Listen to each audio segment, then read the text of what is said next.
Let's get it. Let's get it. Let's get it.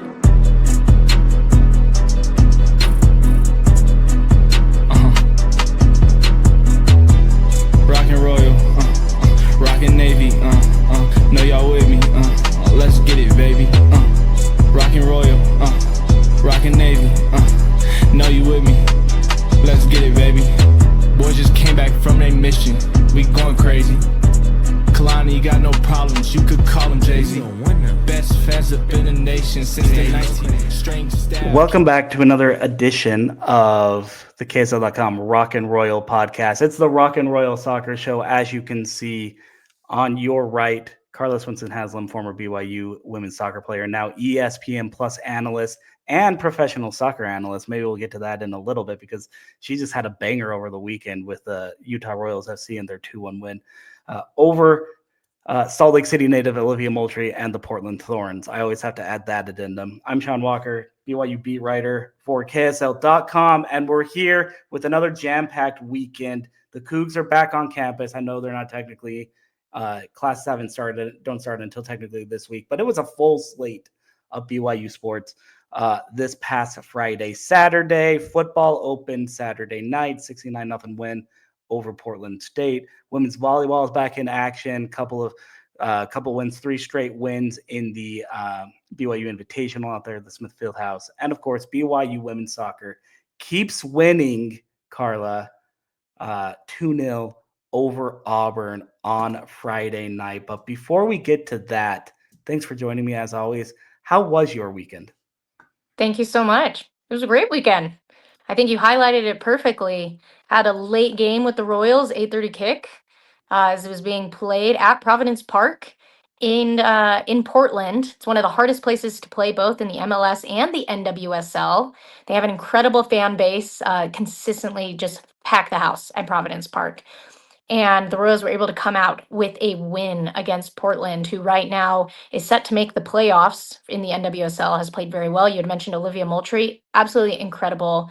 She'll be turning 20 in just a couple of weeks, and she surpassed 5,000 minutes of professional NWSL play, and she is still a teenager. And so a lot of great storylines this last week. And then you had mentioned BYU football getting the big win, having their home opener, exciting for fall. The students get back into class this week. And so, I've been busy preparing for that, preparing for the new season coming up. And so, my goodness, it has been very busy, but in all the best ways. Yeah, it's a good kind of busy. I think this is the busiest time of the year, and it really only goes up from here. But you know what? When there are some big wins and some nationally ranked teams and that sort of thing to talk about, I think it makes the busyness a little bit better. Which BYU women's soccer, Carla, they're still ranked. They're still unbeaten. They're still ranked 2-0 over Auburn this past Friday night. Over 4,200 fans strong at South Field. They saw really nice. I mean, technically, we got to call it an own goal. It was an own goal. There's no denying it was an own goal, the opener. But an amazing, just dangerous cross by Micah Kromhoek, I think, sets up the opener. And then Presley Freeman with a bomb from just outside of the box to officially score her first collegiate goal in emotional fashion. We'll get into that a little bit, but you saw both of those goals. Which one impressed you a little bit more? They had some similarities about them. Obviously some differences about them in terms of the score sheet and that kind of thing. But which of those goals impressed you a little bit more? I think it's the Freeman goal. You had mentioned that it's her very first goal. She's a defender. And so whenever you have defenders that are making the long 60-yard dashes to get on top of the box, I mean, you love to see it. You also love to see it because defenders aren't getting a lot of shot reps. And so the fact that she was able to just bury it, I think, is very impressive. Now, for those who have kept up with Presley Freeman throughout her career, that's actually not very surprising because she has played in all positions.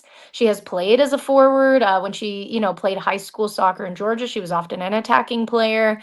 And so for those who have kept up with their career, perhaps they're not as surprised, but for BYU, she has been playing in the defensive role. And so for her to be able to come in and start being more of an attacking player, I think has been really impressive for her. Micah Kromhoek has also, I think, started to find her stride as she's the one that sent it in. She's playing more on the wing too and is starting to find more of her offensive prowess as well. And so I think that was impressive about that is that you had two players who were really stepping into becoming attacking players and allowed her to, get the second goal. And I will add, I have been a Presley Freeman fan since like the beginning. I have like recorded audio after the very first blue and white game that she played in saying like this girl's going to be an All-American for BYU. This girl's going to be a star. And everyone's like she's just a freshman, it's too early to tell. And I'm like, "No, I can see it." And so it's a little it's a little validating for me because I'm like, no, from the beginning, I've told you like Presley Freeman is going to be a star at BYU. Yeah, and to know Presley really is to love her. She's got just incredibly, just infectious personality. I won't quite call it bubbly, but it is. There's something infectious about it. She just makes you feel good about yourself. She makes friends really easily. The entire team loves her. The entire team's families love her. The coaching staff. She's somebody who came from the other side of the country. She's from the Atlanta area to Provo, Utah. Very different lifestyle change. Very different cultural change. And she's really bought into BYU soccer and Provo and everything about it, which I thought made this weekend's goal maybe a little bit more special because just kind of some context, some backstory. This weekend was her 20th birthday. I think she just turned 20, so she celebrated birthday this weekend. Because of that, her mom actually flew out to Provo from Atlanta. They've got a couple of former friends and club teammates that play for Auburn. Auburn, Alabama is only about 45 minutes away from Atlanta, Georgia, which boggles my mind always because I just don't realize the geography of the South very well. So they know that school really well. They know a lot of the players really well. That obviously helped. But then, her mom, Erin Freeman, she decides to come out to Provo to celebrate Presley's birthday with her, see this big time game against nationally relevant opponents, that sort of thing. And so for her mom to be on site at Southfield, one of the first times she's seen her play live in her college career, and she gets her first collegiate goal, was really cool and I think really special for Presley in a lot of ways. It's funny, we were talking a little bit after the match. I pulled her aside, asked her a couple of questions, typical reporter stuff, just to go through her first career goal. And I could tell she was working really hard to try to keep some of her emotions in check. And no more than maybe 2 seconds after we stopped talking, her mom came onto the field and just wrapped her arms around her daughter, gave a big old bear hug, and just said, "I'm so proud of you. I'm so proud of you." It was really touching. Makes you realize that these players are also human at times. But I think the human element really added to Presley's overall performance. We call her a defender. She plays that outside back role in Jen Rockwood's system that has just as many offensive responsibilities as defensive responsibilities. Sometimes it's maybe the hardest position on the field to play. It's a little bit more of kind of a wing back style role where you're going to get up and down the lines, whipping crosses, set up a lot of chances for your teammates, occasionally score a goal like Presley did on Friday night. But then you've also got to make sure to backtrack and get in your defensive responsibilities. Like, it's incredibly demanding. You can speak a little bit to this, I think in particular, but it's a very demanding role. And I feel like Presley's taking to it extremely, extremely well. Yeah, no, I would agree. I think that's part of the reason BYU's had a lot of scoring success in the past is because they have their defensive backs get into the attack, and most forwards aren't willing to track back. And so what that means is BYU ends up having one or two extra players in the attack, which is really rare. You don't see that often, just because of how formations are usually stacked. Usually teams will put a majority of their players in the back line so that they can have more players around their goal. And BYU disrupts that a little bit by playing in a diamond shape. They've always been known for playing the diamond. They play it every single year. It's not a surprise. They play in the diamond. Every team knows it. And they get their defensive wings into the attack. But here's the great thing is even if you know your opponent's going to play that, it becomes a numbers game. And if you're always offset one or two players, there's always going to be an attacker open on top or around the box. And that's exactly what happened in the two goals, but specifically the Freeman goal is she was just unmarked. There were players running to her, but the dash that she made didn't have someone, tracking back with her. And that's what allowed her to have an open player and get inside of the box. And so, BYU, I think they recruit very heavily on, are there offensive players that we can move into a defensive position with the expectations that they will get into the attack? Yeah, and I think that was kind of the big deal. That was sort of the change from the first half against Auburn to the second half. Auburn put up 9 shots in the first half against this BYU defense. Um, Not necessarily great chances. They only had 1 shot on goal, and I think that's a credit to BYU's defense. Peyton Collins, by the way, getting her second straight shutout at home. We Yeah. probably should mention that more than 10 minutes into the podcast right here. But I thought BYU's defense handled Auburn pretty well. They gave up a decent amount of the ball. They gave up a lot of chances, even if not always high quality chances. They're kind of the chances that maybe you want to give up a lot of times. Payne makes 1 save in the first half. It's scoreless. And then at halftime, Coach Rockwood goes in the locker room, sits down her team, and she says, get forward, throw numbers forward, put a bunch of balls into the box, see if something can happen. And I really thought that both goals came from attacking players or semi-attacking players. In this case, we've touched on Presley Freeman, Micah Kromanoke, getting forward, putting a ball into a dangerous area, and just see what happens. Sometimes soccer's a funny game, right, Carla? But if you put a ball in a dangerous area and see what happens, more often than not, it feels like that's going to be an advantage for the attacking team, right? Is that too No, simplistic of me, or? no, I mean, it's again, I think of just straight statistics. Like statistically, if you are getting shot after shot after shot on goal, one's going to go in. And you're right, soccer's a cruel sport. You know, sometimes there are crazy numbers. I have played in games at BYU where we get 25 shots on goal and like one will find the back of the net, right? So it doesn't guarantee it. But statistically, if you have a high volume of attacking, opportunities, at least one of them's going to go in. The other thing to consider is, you know, the more time you're spending in your opponent's half getting shots and corner kicks and opportunities, that's the less time your opponent is in your own half. Sure. And so part of that shutout comes not only because of great defense and Payne Collins, I give them full credit, but a lot of it is because when you spend all the time in your attacking half, it's hard for the other team to really build anything. It's hard for them to build any sort of momentum. And now your opponent is forced to score on a counterattack, which can happen, but it's much harder. You don't want to be relying on counterattacks to win games, right? You want to be using counterattacks as a way to supplement your scoring and your games. And I think that's why BYU was able to get the shutout, was because in that second half, they made the adjustments to spend more time in their opponent's half, that Auburn was left to rely on counterattacks. And again, it's just not a sustainable way to win a game. Yeah, BYU, to your point, they completely flipped the script in the second half. Outshot the Tigers 9-3 overall. Auburn didn't have a single shot on target in the final 45 minutes, which I think just speaks to your point right there. You spend a lot of time in your opponent's half. It gets more difficult to find some momentum and to really just kind of find some speed and some rhythm in the offensive game for your opponent. So good win over an SEC team that's a little bit in transition. Auburn under a little bit of a cloud right now with a first-year head coach and a whole bunch of new players, roster turnover in the age of the transfer portal. That's pretty normal when you have a coaching change in most programs and really all college sports right now. That's the era that we live in. But nonetheless, I think a really good win over a quality SEC side for this BYU team. I did want to touch really quick. You touched on Micah Kromanoke's. Micah, I'll say gets, I'll put up some air quotes here, gets the first goal. Again, it goes down into an own goal, as an own goal, 57th minute.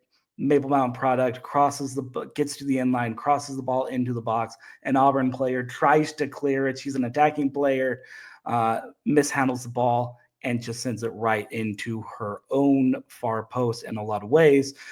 But I think that was an example of just an experienced veteran player kind of seeing something and realizing, hey, I think something can happen. There were a couple of players that were making runs right there. Sophie Savulich, by the way, was right on that back post. If that ball doesn't go in, if that own goal doesn't go in, she's right there to clean up something on a rebound. So there were a lot of really good pieces, I think good moments, and probably some stuff that Micah, I think, saw at that time of like, hey, something good is about to happen. I think a lot of that just comes from experience, Carla. This is a player, we talk about Micah Kromanoke being an experienced veteran right now with BYU. She's also only 2 years removed from high school, from Maple Mountain High School, right? She's barely a sophomore, but she started all 21 games last year, scored 3 goals with 4 assists. She started all 4 games this year for the Cougs, has an assist as well as an unofficial assist on that own goal. And can you see that experience kind of breeding just more confidence with her, even as she's sort of shifted her positioning a little bit and kind of her formational responsibilities, if you will? Can you see that experience really kind of boosting her up already 4 games into her sophomore season? Yeah, I do see that. If anything, I think the coaching staff just found her position, but that adds to the experience and that adds to the confidence. You know, if you feel like you're playing in a position that really gels with you, then you're only going to be more confident. And confidence comes with experience. So I agree. I think that there's that experience. I think she is just even more comfortable. I thought she played well last season. But Yeah, I think very she's well. just getting more comfortable. She just seems a little calmer. Her body language is a little calmer out there. And so the advantage that BYU has is that she is, you're right, only a sophomore. And so she still has lots of time to continue progressing. And the thing I think I appreciate about Micah Cromanhook in this season, in 2025, that I didn't see a lot in the first, is in the first season, she was bringing her athleticism and talent to get things done. But now I feel like she's combining her athleticism and talent with ability to read the game. I think she's reading the game a little bit better now. And I think that own goal comes because she recognizes if I send the ball into the mixer half a step earlier, Auburn is still in chaos. They're still transitioning back to the back line. So maybe I can take advantage of that. And so she's able to read the momentum of the game. She can read that Auburn right now is still tracking back. They're not in their position. They're flat footed, but that's only going to last for a second. So I need to send it in now rather than waiting 1 or 2 more seconds for them to get in position. If she waits a few more seconds, that own goal doesn't happen. And so I think her ability to read the game and read that momentum, read what the game is giving her, I think is something that she has improved in immensely in this 2025 season as opposed to 2024. Yeah, 100%. Absolutely. Let's wrap up a little bit and kind of move forward, I guess, move forward the narrative to this Tuesday. Full disclosure, we're recording this on Monday, September 1st, Labor Day. So I'm going to try to get my co-host, Happy Carla Labor Day. Swensen-Haslem. Oh, yeah, happy Labor Day. Happy Labor Day to the American workforce. Yeah, shout out to the American workforce. Shout out to the barbecuers. Shout out to the dinosaur museums that are going to be really busy coming off today, if nothing else, with Dan and Carla's family, because they're a little bit obsessed right now, which I respect. As a former aspiring paleontologist, by the way, I just wanted on record that I fully respect the commitment to the local dinosaur museum. Go visit your dinosaur museum, folks. Yes, support your local dinosaur museum. Yeah, support your local dinosaur museum. Exactly. Tuesday night, that'll be September 2nd. BYU hosts number 8 Arkansas. We'll see where they're ranked, I guess, coming up in the United Soccer Coaches poll Tuesday morning as well. But number 8 Arkansas last week, off to a 1-1-1 start before Thursday night's 2-0 loss. But don't take that too much into criticism of this Razorbacks team. That 2-0 loss was to the number 3 team in the country in at Duke at home on Razorback Field. Now they're traveling across the country to Southfield in Provo. This is a team that is very good. That just happened to play a team that was maybe even better, and kind of like BYU in a lot of ways. This Arkansas team is challenging themselves a lot in their non-conference schedule. For one, Carla, I'm really looking forward to this matchup. I think there are a lot of individual storylines that we can maybe look at, but just holistically, how much are you looking forward to this match in particular? Because there could be, I think, some fireworks with 2 top 20 teams on Southfield. Yes, this was the game I circled. I know that UCLA was ranked number 4 and they're UCLA. So I give UCLA all the respect in the world, but I actually think tomorrow will be a tougher game. I've said that from the very beginning. I think Arkansas will be the toughest game that BYU plays because here's the thing, UCLA is ranked, they're great, and BYU is able to get the win, and that's awesome. But Arkansas brings a lot of attacking firepower. That's something that UCLA was still growing on. They were great at their defensive line. Again, they always have athletic players, but they didn't have attacking power. Arkansas plays a very similar to UCLA, very athletic, very strong defensive line, very fast forwards, but they know how to finish. And so I think this will actually be BYU's toughest game of the entire season. I think is going to be this Arkansas game tomorrow at Tuesday. It's the day right before, the students get back into class. I imagine it's going to be another packed house simply because everyone's on campus now. I know in the middle of the week sometimes can be a little harder, but I think this will be the craziest game of the season. And I don't know what's going to happen. I really don't know what's going to happen. I would not be surprised either way. I could see BYU pulling off the win because BYU's been playing very well and informed. I could also see Arkansas putting away a couple of goals because, again, attacking wise, they play so well. Their coaching staff, brilliant. I think Arkansas's coaches are so smart. I remember, chatting with them back in my recruiting days, and I just thought they had the most brilliant soccer minds.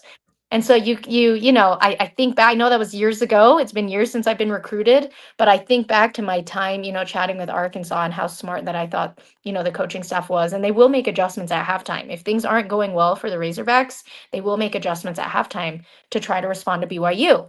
Now, BYU is playing really well too. So I think it'll be a great game. I think you're going to see a lot of opportunities. I think you're going to see a lot of highlight reel worthy stuff, whether it come from the attack or from goalkeepers having to make huge saves. I think it is going to be, and it's going to be physical. Tomorrow's going to be a physical game. The Razorbacks have always been known for being just a very strong, aggressive, and physical team.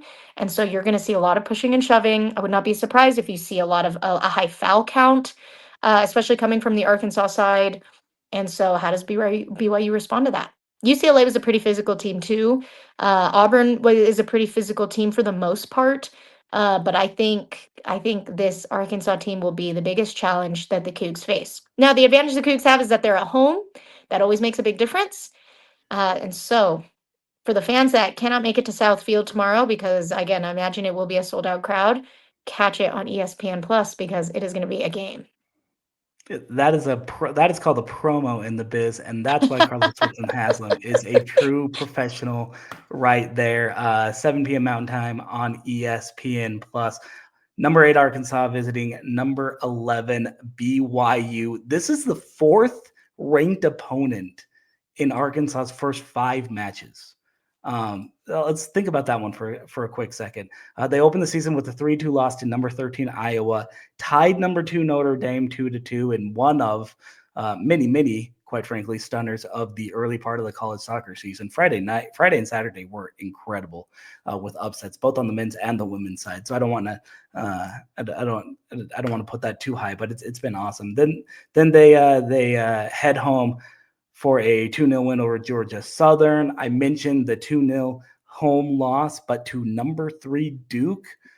So nothing to sneeze at right there. And now they're on the road at number 11 BYU. I just want to give Arkansas some flowers, some props for scheduling such a tough non-conference schedule. Again, it's a little bit like what Jim Rockwood likes to do with their teams. Try to battle test your team before you get into conference play, which is the most important part of the season. Raise that RPI up a little bit. Put yourself in a spot for an NCAA tournament bid, an at-large selection if you don't win your auto bid.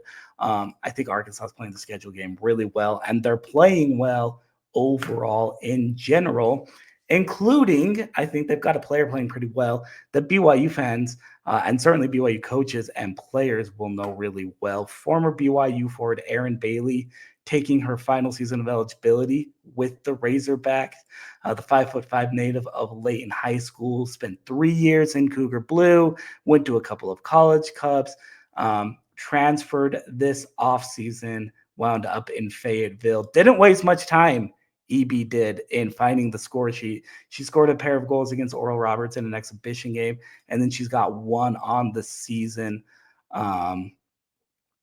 in the regular season for Arkansas. Do you think Erin Bailey is going to be motivated coming back into Southfield and back into a bunch of former teammates? Or how do you think that'll play out just emotionally, both for BYU, for that side, her former teammates, and also Erin coming back in? Yeah, definitely. And I think for Erin specifically, I think it's a game that she has circled on her calendar and that she is probably coming in with high emotions for. It probably better be. Yeah. It should be. a lot of emotions for. And she had a great career at BYU, scored a lot of goals, got a lot of assists as well. And so I have no doubt that it's a game that she wants to play really well in. And obviously you always want that when you're playing against, one of your former teams, but I would say it's even heightened for Erin Bailey, more than maybe usual. Maybe the more than usual when you're playing against your former opponent or your former team, I mean. And so, and so what I'm interested to see is how she responds to that. Players can go either way. You can be like an Ellie Walbrook, who when she plays against UCLA is so honed in and it works. And there are other players that it's like a really emotional, and there's a lot, a lot of memories associated with it. And so sometimes players don't perform as well because of that. And so I don't know what's going to happen. I know Erin does well under pressure, and so I would expect that tomorrow she will be bringing her top game. Yeah, and I would absolutely expect a fireball, maybe in some ways literal with her play on that soccer pitch on South Field.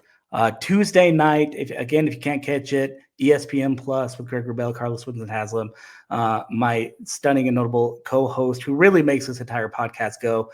I appreciate her joining some guy every week to break down BYU women's soccer. We love it.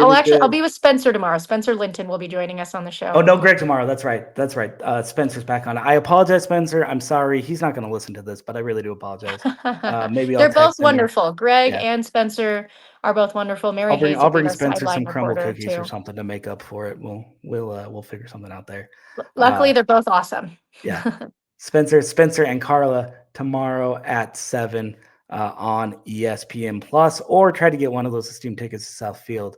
I got a feeling it's going to be another packed environment. Like I said, more than 4,200. It was a standing room only crowd last week to host Auburn. I think at least as many people show up. Maybe even they try to cram a little bit more if the fire marshal will let them through the door. That is. As always, appreciate Carla Swensen-Haslem, my notable co-host, joining some guy to talk BYU women's soccer. Appreciate you guys tuning in. We are on YouTube. Give us a like, give us a follow, give us a subscribe. If you're only listening audioly, at Rock and Royal Pod on YouTube. We're trying to grow a little bit over there. I know I very much have a face for radio, but I wanted to try to put Carla a little bit more front and center because she really is. I'm not just buttering her up. There are few people, I think, in this market who know more about this BYU women's soccer program than Carla Swensen-Haslem. So you guys really should get to know her a little bit. As always, subscribe, Apple Podcasts, Spotify, Amazon Music, anywhere else you get podcasts. And of course, don't forget to head on over to South Field. Know you with me. Thanks for all the fish. Let's get it, baby.